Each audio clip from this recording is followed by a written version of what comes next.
मित्रांनो, प्राध्यापक रघुनाथ कडवे द्वारा लिखित सावित्रीबाई फुले या पुस्तकाच्या पहिल्या भागाचे आपण वाचन केलेले आहे.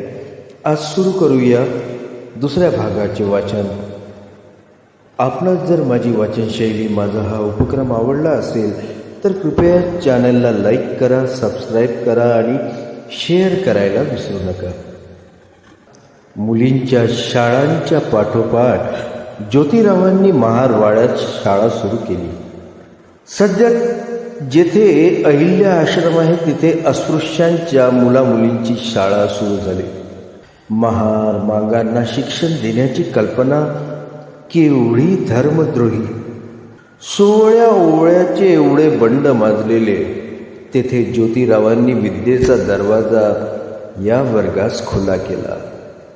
ते मांगवाड्यात गेले, महारवाड्यात हिंडले. वर्ण जाती व्यवस्थेने या वर्गाची मनेही गुलामत झाली होती. त्यांनाही शिकणे म्हणजे पापच वाटे. तरी ज्योतिराव सावित्रीबाईंनी घरोघर हिंडून मुलं मुली गोळा केली. त्यांना स्वच्छता शिकवली, त्यांना नीटनेटके राहायला शिकवलं, त्यांना शरीराची आंघोळ घालण्यास तदतच मनाची आंघोळ घालण्यासही शिकवलं. त्यामुळे सनातनी मंडळी अधिक चिडली. ही मंडळी कमी पाताळ यंत्री नव्हती. त्यांनी ज्योतिरावाचे घर गाठले आणि त्यांच्या वडिलांना भेटले. ज्योतिराव आणि सावित्रीचं हे उपद्व्याप कसे धर्माला घातक आहे हे धर्मशास्त्राच्या आधारे समजावून दिले. त्यावर सामाजिक दडपण आणले. सामाजिक बहिष्कार घालण्याची धमकी दिली. बिचारे गोविंदराव घाबरले. गोविंदराव जरी सनातनी वृत्तीचे नव्हते, सोवळ्या ओवळ्याचे पालन करणारे नव्हते, कर्मठ नव्हते, तरी समाजाची भीती त्यांच्या मनावर होती. त्यांनी ज्योतिरावाला सांगून पाहिलं. सावित्रीबाईला आपल्या परंपरागत धर्म सांगितला. परंतु हे दोघेही काळाच्या पुढे होते. त्यांना सत्य काय आहे हे समजलं होतं. स्त्री शूद्रांवर होत असलेले अन्याय ते पाहत होते. पेशवाईत अस्पृश्यांचे काय हाल झाले हे त्यांनी ऐकले होते. साधे माणुसकीचे हक्कही त्यांना मिळत नाही, मग काय स्वस्थ बसायचे? त्यांनी स्पष्ट सांगितलं, आम्ही शाळा सुरूच ठेवणार. मग तुम्ही माझ्या घरातून निघा. वडिलांनी आवाज दिला निर्वाणीचा. ठीक आहे, हा निघालो तुमच्या घरातून. ज्योतिरावाच्या पाठीमागून एका वस्त्रानिशी सावित्रीबाई निघाली. जिथे पती तिथेच पत्नी. गोविंदराव पाहतच राहिले. डोळ्यात आसव होती, पण ती बाहेर येण्याच्या तयारीत नव्हती. सावित्रीबाई शिक्षिका झाली, मुख्याध्यापिका झाली, परंतु ती पोटार्थी मुख्याध्यापिका नव्हती. विद्यादानाच्या पवित्र ध्येयानं ती अध्यापनाचं काम करीत होती. संस्थेच्या 1852च्या अहवालात स्पष्ट म्हटले आहे, कार्यकारी मंडळीची आर्थिक परिस्थिती चांगली नसल्यामुळे शिक्षकांना मोठे वेतन देता येत नाही. म्हणून शिक्षक जेथे अधिक पगार मिळतो तेथे जातात. मधून असे शिक्षक शाळा सोडून गेल्यामुळे शाळेला एरवी फायदा झाला असता तो होत नाही. शाळेतील मुख्याध्यापिका सावित्रीबाई यांनी स्त्री शिक्षणाच्या सुधारणेसाठी उदारपणे जीवित समर्पण करण्याचे ठरविले आहे. या बाई शिक्षिकेचे काम विना वेतन करतात. सनातन्यांनी स्त्री शिक्षणाविरुद्ध आरडाओरड केली. महार मांगाच्या शिक्षणाला कसून विरोध केला, परंतु ज्योतिराव मागे हटले नाही. माळी समाजातील लोकांकडूनही फुले दाम्पत्यावर बहिष्कार घालण्यापर्यंत पाळी आली. ती पहा महारीण चालली असे कर्मठ दुरूनच एकमेकांना सांगत. तथापि सावित्रीबाईने अंगीकारलेले कार्य सोडले नाही वा तसूभरही मागे फिरली नाही. तिच्या भावानेच तिला अंगीकृत कार्यापासून मागे फिरण्याचा सल्ला दिला होता. त्याने एकदा तिला पत्र लिहिलं होतं, तू व तुझा नवरा वाळीत असून तुम्ही उभयता महार मागाधिक अन्याय करतात, जी कामे करतात ते पाप असून आपल्या कुलास बट्टा लावणारी आहेत. यास्तव सांगतो की तुम्ही नवरा बायकोने जाती रूढीस अनुसरून व भट सांगेल त्याप्रमाणे आचरण करावे. त्यावर सावित्रीबाईनेच आपल्या भावाला फटकारले होते. भाऊ, तुझी बुद्धी कोणती असून भट लोकांच्या शिकवणीने ती दुर्बल झाली आहे. माझा नवरा तुझ्यासारखा वारकऱ्याप्रमाणे नुसते हरिनाम घेत वाऱ्या करीत नसून प्रत्यक्ष हरीचे काम करीत आहे. त्यास मी मदत करते. हे इतके आल्हाददायक होते की त्यायोगे मला परमानंदच होतो. या व्यतिरिक्त मनुष्याची सीमा दूरगोचर होते. सावित्रीबाई हे सख्या भावाला लिहिलेले पत्र वाचले म्हणजे तिच्या मनात अंत्यजाविषयी किती कळवळा होता याची साक्ष पडते. सावित्रीबाई खरोखरच दिनांची माऊली होती असे कोणालाही वाटते. सावित्रीबाईचा मानसिक छळ नातेवाईकाने, समाजाने, सनातन्याने केला.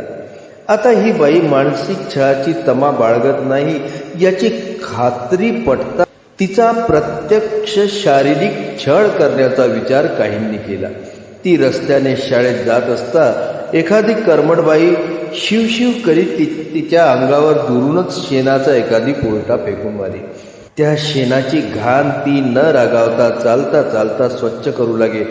थोडंसं पुढं जात नाही तोच कुणीतरी भगिनी झाड झुडीचा कचरा माडीवरून तिच्या अंगावर पडेल अशा पद्धतीने फेकू दिली.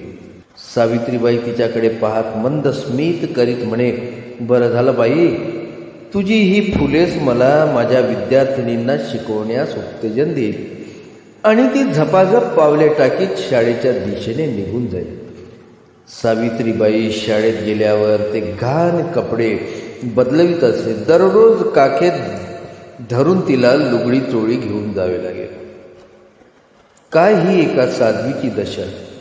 सतीचे वाण घेऊन ती विद्यादानाच्या कार्याला लागली होती. ती उगीच नव्हे. मानसिक त्रासाला सावित्रीबाई जुमानत नव्हती. संकटाचे पर्वत उभे होते. अडचणीचे पूर आले होते. सावित्रीबाई ते निश्चयानं पार करीत होती. म्हणून काही धटिंग सनातन्यांनी ओंगळ प्रकारची परिसीमाच केली. एके दिवशी ती शाळेकडे जात असताना 5-6 धटिंग एका चौकात बसले होते. त्यापैकी एक पुढा आला आणि म्हणाला, मुलींना आणि महारमागांच्या मुलांना तू शिकवणे बंद कर, नाहीतर तुझी अब्रू शाबूत राहणार नाही. आणि तो एकदम जवळ येऊ लागला. सावित्रीबाई क्षणभर घाबरली, पण क्षणात तिने स्वतःला सावरले. आपण जर वेळीच याला अद्दल घडवली नाही तर हा आपली अब्रू घेण्यासही मागे पुढे पाहणार नाही. हा विचार तिच्या मनात चाटून गेला आणि क्षणाचाही उशीर न करता ताड ताड 3 मुस्काटात घेऊन दिल्या. तो धटिंग गाल चोळीत राहिला. त्याचे सोबती तिथून पसार झाले. वरच्या माडीवरून 2-3 माणसं पाहत होती. त्यांनीही आपण पाहिलेच नाही असं दाखवत पावलं आतल्या खोलीकडे वळवली. या घटनेनं सनातनी मंडळीवर मोठा परिणाम झाला. सावित्रीबाईवर हात टाकण्यास कोणाची माय व्याली आहे असे वाटू लागले. ही काही साधी गोळी बाई नाही, ती कणखर आहे. प्रसंगी कठोरही होते याची जाणीव झाली. या घटनेची वार्ता पुण्यात वाऱ्यासारखी पसरली. सावित्रीबाई धैर्याने अशा संकटांना तोंड देण्यास समर्थ होती. तरी ज्योतिरावने एक पट्टेवाला त्यांच्या सोबत दिला. तो सतत त्यांच्या सोबत असायचा. ज्योतिरावांनी काढलेल्या शाळांना प्रथमतः स्वतःच्या भरवशावरच शाळा चालवण्यासाठी प्रथम स्वतःच पदरमोड केली. भिडेवाड्यातील एका शाळेसाठी भिडेंनी 101 रुपयाची देणगी दिली. बाळाचार्य नावाच्या एका गृहस्थाने आपले मासिक वेतन पाठवून दिले. ज्योतिरावाचे मित्र मदत करू लागले, पण पुणे मेजर कॅन्डी यांनी ज्योतिबाच्या संस्थेला सरकारने अनुदान द्यावे अशी शिफारस केली. त्यामुळे दक्षिणा पारितोषिक समितीकडून त्या संस्थेला दरमहा 75 रुपयाचे अनुदान मिळू लागले. ज्योतिबा शाळेत काही दिवस स्वतः शिकवायचे, ते विना वेतनच. त्यांची पत्नी सावित्रीबाईंनी तर आपले जीवनच अर्पण केले होते या कार्याला. काही ब्राह्मण शिक्षक त्यांना सहाय्य करीत होते. बहुजन समाजाचे लोकही काही मदत करीत. तरी खरा भार फुले दाम्पत्यावरच होता. 21 ऑगस्ट 1852च्या पुणा ऑब्झर्व्हरच्या अंकात म्हटले आहे, या सर्व शाळांचा खर्च पदर मोडून करतात. सावित्रीबाई व तिचे सहकारी शाळेच्या प्रगतीसाठी अहोरात्र काम करीत, अविरत झगडत. ज्योतिराव सर्व संस्थांचे आधारस्तंभ. त्यांना तर जेवणाचीही सवड नसे. या काळात मुलींची शाळा चालवणे हे तर दिव्यच होते. घरोघरी जाऊन पालकांना स्त्री शिक्षणाचं महत्त्व पटवावं लागे. पुन्हा पुन्हा त्यांच्याकडे जावं लागे. शिपायाकडून मुलींना आणावं लागे व परत घरी पोचवावं लागे. त्यांच्याकडे जागरूकतेने पाहावं लागे. दररोज मुलींना शाळेत यावं म्हणून खाऊचे प्रलोभन देण्यात येई. मुलींना शाळेत खेळावयाची साधनं द्यावी लागत. काही मुलींना तर कपडेही द्यावे लागत. शाळेत मुली पाठवताना पालकांची अट असे की त्यांच्या मुलींना कोणी भेटू नये. सावित्रीबाईंनी ही अट मान्य केली होती.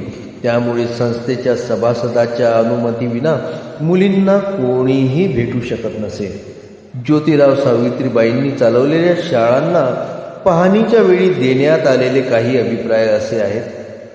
इतक्या थोड्या वेळात शाळेने चांगली प्रगती केली आहे, हे त्या चालकांना भूषणावह आहे. दादोबा पांडुरंग तरखडकर, सरकारी देशी शाळेचे पर्यवेक्षक. दिनांक 16/10/1851. शाळेतील मुलींची बुद्धिमत्ता आणि प्रगती पाहून मला फार समाधान झाले. मेजर कँडी, पुणे महाविद्यालयाचे पर्यवेक्षक. ज्योतिबांच्या शाळेतील मुलींची पटसंख्या सरकारी शाळेतील पटसंख्येपेक्षा 10 पटीने मोठी आहे. पुन्हा ऑब्झर्व्हर. फुले दाम्पत्याला दीनदलितांची कणव होती. त्यांच्याकडे पाहताच हृदयाला पाझर फुटायचा आणि त्यांच्या डोळ्यात आसवं यायची आणि ती आसवं समोरच्या व्यक्तीच्या आसवात मिसळून जायची. दुसऱ्याच्या दुःखात दुःखी होणारे हे जीव होते. केवळ दुःखी होऊन भागत नसतं, तर त्या दुःखी जीवांना आपला मदतीचा हात द्यायचे. सावित्रीबाईंनी पतीच्या कार्यात आपला वाटा उचलला. ज्योतिबांच्याच शब्दात सांगायचे झाल्यास, माझ्या हातून जे काही घडले त्यास माझी पत्नी कारणीभूत आहे, असा माझा स्पष्ट निर्वाळा आहे. तात्यासाहेबांनी दिलेला आहे. पुरुषांच्या काळात स्त्रीचा सहभाग असल्यास केवढे पर्वतप्राय कार्य होऊ शकते, याचे मूर्तिमंत उदाहरण म्हणजे सावित्रीबाई. शैक्षणिक कार्य सुरू असतानाच सावित्रीबाईवर आणखी एक जबाबदारी येऊन पडली. तिची कूस उजवण्याचं भाग्य तिला लाभलं. तिच्या उदरातून वंशवेल पालवली नाही, पण तिच्या सामाजिक कार्याचा वेल गगनाला जाऊन भिडला. ज्योतिबा जसजसे सार्वजनिक जीवनात येऊ लागले तसतसे त्यांच्या पुढे अनेक दालनं दिसू लागली. आपल्या सभोवताल दुःखाचा, दरिद्राचा, अन्यायाचा डोंगर असल्याचे आढळून लागले आणि आपल्या ज्योतीनं ज्योत पेटवीत अंधारात प्रकाश करण्यासाठी धडपडू लागले. असेच एकदा ज्योतिबा सहज पुण्यातील लाकडी पुलाजवळ रात्रीच्या वेळेस फिरायला गेले असता त्यांना एक पांढरं वस्त्र नेसलेली आकृती दिसली. पुलावर एवढ्या रात्रीच्या वेळेस ही स्त्री काय करीत आहे पाहण्यासाठी ते हळूच स्त्रीजवळ गेले. 17-18 वर्षाची तरुणी होती. त्यांनी तिला विचारलं, काय बेटी, तू इथे काय करतेस? मित्रांनो, आजचे वाचन आपण इथेच थांबवूया. भेटूया पुढील भागात आणि जाणून घेऊया ती मुलगी कोण होती, कोणती पांढरं वस्त्र नेसलेली आकृती लाकडी पुलाजवळ ती काय करत होती. जाणून घेण्यासाठी आपण भेटूया पुढील भागात. त्याकरिता आपणास जर माझा हा उपक्रम आवडला असेल, माझी वाचनशैली आवडली असेल तर कृपया चॅनलला लाईक करा, सबस्क्राईब करा आणि शेअर करायला विसरू नका. धन्यवाद.